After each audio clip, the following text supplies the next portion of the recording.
Hey guys, this is Chill Beef, and welcome back to another Clash Royale video. Now, unfortunately, I didn't capture this battle on camera. I was doing a prep just as I was about to start recording, and I actually won this super magical chest from a battle. So, let's hop into the game. Alright guys, so quickly, I didn't get this on video either. As you can see, we got 9 wins and we unlocked the skeleton barrel. Now, I made this deck for the skeleton barrel, and I made this deck for trophy pushing. So we're going to use this and see what we can get done. And if this doesn't work, then we'll move on to our basic trophy pushing. But this deck has worked fairly well. You don't see the Dark Prince often, but it's actually quite the good card. It's got 360 splash whenever it's charging, so that's really good. Level 7 archers. I'm not quite sure what I'm supposed to think about level 7 archers. He's letting me build up lots of elixir. Whoa, okay. So that might not be good. I'm going to see if we can maybe trade towers. But as you can see, my Dark Prince did lots of damage. So the Skeleton Barrel will get there. And the Rage Skeletons hopefully will do some work. So we're not going to trade towers, but he's not going to take mine either. I don't know why he would zap, because he missed 2 of my bats. Not the best zap. But yeah, Archers and Mega Knight, quite the heavy push, so I want to say that I have an elixir advantage on him right now. He counters my Dark Prince with an E-Wiz, and my Dark Prince will almost take it out. And then I can play a Lumberjack, one of the highest damaging units in the game, and I'll play a Bandit behind it. He doesn't have enough for a Mega Knight, and that's what I really want to stop. Okay, so I managed to fail that, trying to get my zap down, and I kind of missed. But now, he won't have a good stop to my Skeleton Barrel, I'm assuming. Unless he plays something else. So he's just going to go hog opposite lane. I'm going to try and bat it, and that will work. The bats killed the hog. It only got 1 shot, I believe. But now he's beating us in damage. Now, I seem to always have an issue. Whenever I try and Ice Spirit a Prince or Dark Prince, it somehow manages to still get a charge down on my units. And I've kind of been practicing with that, but I still always have that issue. Alright, so I'm going to zap, and my Lumberjack will get there, and it will take the tower. And that's really good. And now we seem to have a slight lead going into the rest of this game, but he's damaged both our towers. The good news is we haven't lost one. Yeah, I knew he wanted to do that, so I'm going to zap it, and then I'm going to charge it, and we're just going to prevent... It still gets a hit. That kind of sucks. So I'm going to go really hard here. And, okay, so I was kind of hoping that he would Mega Knight, so I can get it there and in hopes of killing it. Unfortunately, he did play an E-Wiz, so that's going to stop my my Dark Prince from charging. But I really want to just make him work for this tower if I can. So I'm going to play a Lumber... Oops. I meant to play a Lumberjack. I grabbed the Skeleton Barrel. Not the end of the world, but it looks like his hog will manage to take my tower. That's alright. I played the Bandit in a terrible position. So now I've got my Mega Knight going in. That one archer is still alive, which is going to be annoying. But it looks like the E-Wiz will die, and then we'll kill the Mega Knight off. And then we'll build up a push. I'm going to zap. Oh, and I clipped the Goblins just in time. The Bandit should get its charge off before the Mega Knight can jump, which is good. And then I'll Dark Prince, and I really don't want to let him build up anything. He's not able to go for a 3 crown, and he should know that by now. So I don't know why he's still trying to. He's really persistent on getting that 3 crown. I don't want to let him. And so yeah, I kind of figured that he would hog opposite lane. At this point, I need to Bandit it, and the Bandit needs to charge. I'm going to zap this, because that hog got way too much damage. Than way more than I would have desired. So I'm going to see if I can try something a little wacky. I'm going to try and get the Bandit to distract, and it looks like the Dark Prince almost gets there. The Bandit is on the King, however. My Lumberjack will distract that, but we do have to deal with this Hog Rider. And it looks like it's going to be a draw, and let's hop into the next battle. Alright guys, we actually almost got the 3 crown, which is kind of surprising. If it hadn't gone into overtime, we might have done it, because he didn't have his Mega Knight or Hog up. Alright guys, so we're in our next fight. And he's going to Night Witch, so I'm going to Bandit the opposite lane and get a Dark Prince to get a charge on that Night Witch, hopefully. So he's not going to be able to stop the Bandit. I'm going to zap that. And now the Bandit is a really good stop to the Dark Prince and the Prince. However, we did manage to get that. Unfortunately, I didn't get my lumberjack down in time, but my lumberjack then will go on to deal with the princess. So that's fairly even trade. I'm gonna have to e-wiz this gang, or it's gonna get too much damage out. So I've gotten my zap off, but I have low elixir, so I want to try and bank up a little bit. The e-wiz only got one shot off on the tower. I'm gonna bandit this electro wizard. It will get one hit on our tower, and then the bandit will take it out fully. And the big thing about the skeleton barrel in this case is it's kind of hard to use. If it gets there, it can do insane damage, but if it doesn't get there, it doesn't do good. Alright, so we're going to zap all this, and we're sitting within fairly even damage right now. So I'm just going to see what he does, and we'll wait a little bit. It's kind of hard to commentate when you're focused, though. So we're just going to bank up on some elixir. I've got 8, and I'm going to play a lumberjack at the back, and then I'm going to either cycle bats or skeleton barrel on it. So I'm going to play the skeleton barrel and the bandit. It looks like he's just given up or not playing anymore. It could be internet, it could be multitude of reasons. But either way, it looks like we're going to get a 3 crown. So we'll take that. And then let's hop into the next battle. But as you can see, when the skeleton barrel pops, it drops 8 skeletons. Let's hop into the next battle. Level 9. Wow. Alright. So, guys, I want to ask a question. I'm using the other deck just to showcase it off before we end the video. We might do another, though. I'm not sure yet. Zap the gang. Do you want to see a face cam? Because I can do a face cam, not in the near future, but if you guys really want to see a face cam, then I can probably work something out. Don't have the best environment for a face cam right now. I'd have to set something up. But yeah, it could be a possibility. I'm going to bat that, and the best part is I can hit this.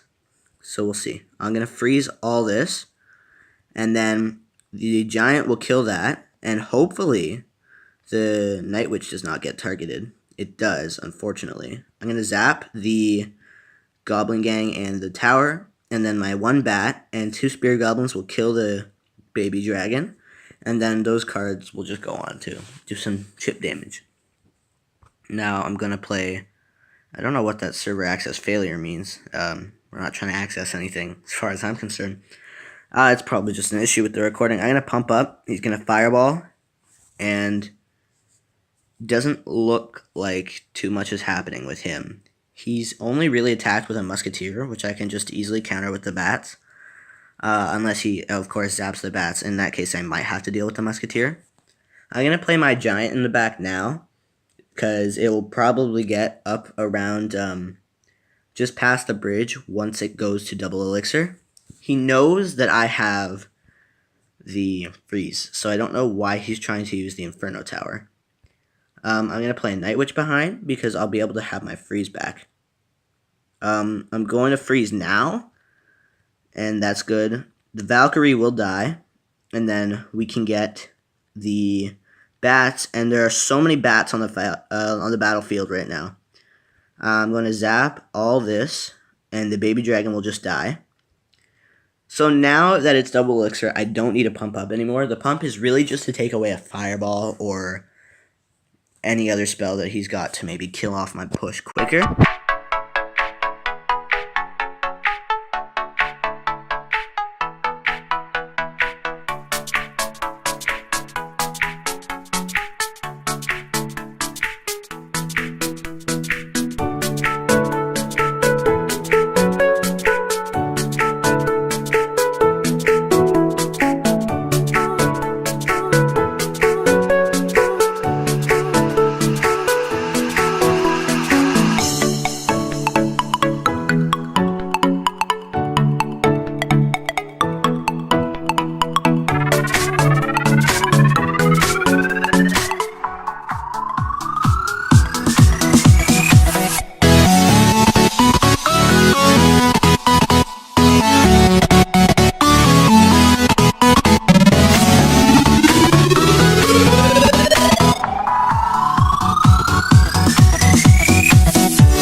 guys, let me know what you think I'm gonna get out of this magical chest, the super magical chest here.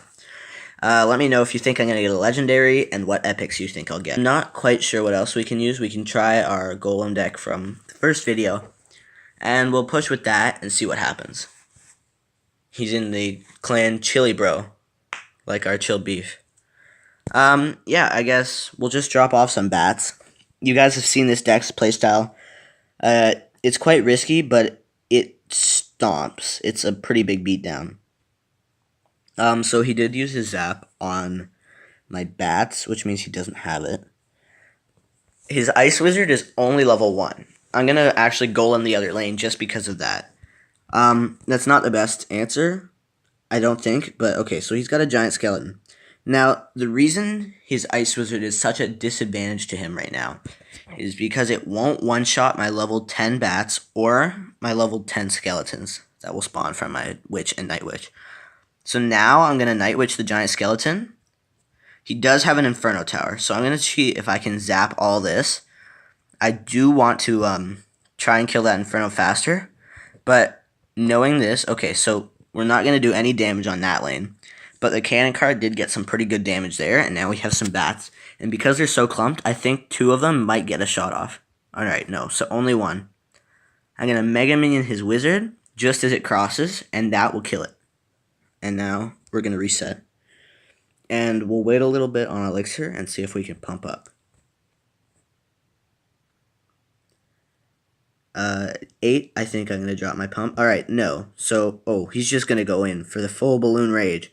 That balloon will get 2 shots, I believe, which is treacherous. But there's nothing really good to stop that. So I just have to eat the damage. That kind of sucks. We're going to get our Witch going down. If the Witch can spawn some skeletons in time, the Ice Wizard will die. And then that's good. And then a skeleton will not get a hit on the tower. Alright. So here, if he balloon rages the other lane now, I'm just going to ignore it. He does have the Inferno Tower, and he does have the giant skeleton. 2, I want to say, of the best counters that he could probably use against my deck right now. But I do want to try and see if I can get something a little sneaky going on him. I'm going to Cannon Cart Bats the other lane. So if he drops off his guards, alright. So it looks like the giant skeleton will die easily. And then we really need to make sure that we get our defenses going down here. But we also need to keep up the pressure. We do have an active pump, so that's going to help out. I'm going to do this, and then I need to drop my Night Witch on this. Just as the wizard locks, the wizard got a little bit of damage, but it's not that tower he wants to go for. So I'm going to zap the Inferno, and then we're going to Cannon Cart the other lane. And right now, it's a really big struggle. He needs to get a balloon, so I'm actually going to drop a pump right here. So if he does balloon, the balloon will die. We do have a Cannon Cart going down. I'm going to drop a Mega Minion to distract the wizard, and the wizard will shoot our pump. And now I'm going to zap that. Oh, okay, we didn't need to zap that. He did ignore my Cannon Cart on the other lane, so if I can get another one going down, and it can get 3 shots, we will take the game. He's likely back to his balloon already, so I'm going to drop a Night Witch, and then we need to drop a balloon to defend. Or an Elixir Collector. So the guards luckily won't target that. Yeah, so he knows what I'm doing. So unfortunately, I managed to push him enough so that he wouldn't do that. But I did zap, and the zap will go down just in time. He needs to get a fireball or something. If he has one, I don't know. But it looks like the cannon cart's going to miss, which unfortunately isn't good. I'm going to get a pump going down, and we just want to defend his balloon. We don't want to lose this. So the balloon's going to die fairly easily. And then, I don't know why he's laughing. He didn't win. Alright, that's going to be a good game. He seems to be quite upset that he lost, I think, because he's very sad. I guess we'll go into one more. We need to get our crown chest before the end of this video, but people aren't making it easy for us. Now, neither decks that I featured today have a heavy spell. So, if you're the type of person that likes to just stomp, and if you use a golem deck that features lightning, it can be really powerful, but it also has its disadvantages. My Night Witch will counter that, and then the Princess will counter my bats, but the Princess is going to miss some bats. I'm going to zap the Dark Prince, and 2 bats will chip it down just enough so that it did get a charge off, unfortunately. I'm going to Mega Minion the Goblin Barrel. It did get some pretty good damage, though. But he's not dealing with our pump, and that's a key factor in this battle. If he takes our tower, I'm okay with that, but we need to be able to stomp his other tower. Now, he will Mega Minion. Alright, so I'm going to try and kill... Okay, so I kill the bandit, and now I have enough bats to go down and chip that princess. And look at how many bats I just had going down the lane there. It's quite funny. I'm going to ignore the Dark Prince. Now, don't do this. I really don't recommend ignoring a Dark Prince. But I'm doing it so that I can build up a big push. That's the only way this deck can win. And the Dark Prince did waste his charge on the pump that was almost dead. It cost us 1 elixir, but it's not that big a deal. That Tombstone, I feel like, was kind of, in the wrong spot. If I can manage to push the golem away enough. Alright, so that was a good Tombstone, I guess. I didn't really seem like it, but I guess I was wrong. That tower is for sure dead. That's all I can guarantee right now. Tower is for sure dead. The Dark Prince isn't going to do much. I mean, it won't even kill my cannon cart, so the cannon cart will go to the King Tower, and it's still alive. It's just a cannon now. The cannon cart is such a good card. With its buff, it made it even better. And look at how much damage the cannon cart is getting dealt to that King Tower right now. One more shot, please. Alright, good. So we can just go and kill that, and that's going to be a good game. He did manage to get a Tombstone down in time, but I'll zap all the skeletons. And then if my cannon cart gets there, alright, that's a good game. Alright, guys, so I'm going to end this video here. Unfortunately, I didn't get the Super Magical chest recorded when we won it, but I will post a video that may be based around the Super Magical. Guys, hope you enjoyed. Remember to leave a like and subscribe to help build the channel. And see you guys next time.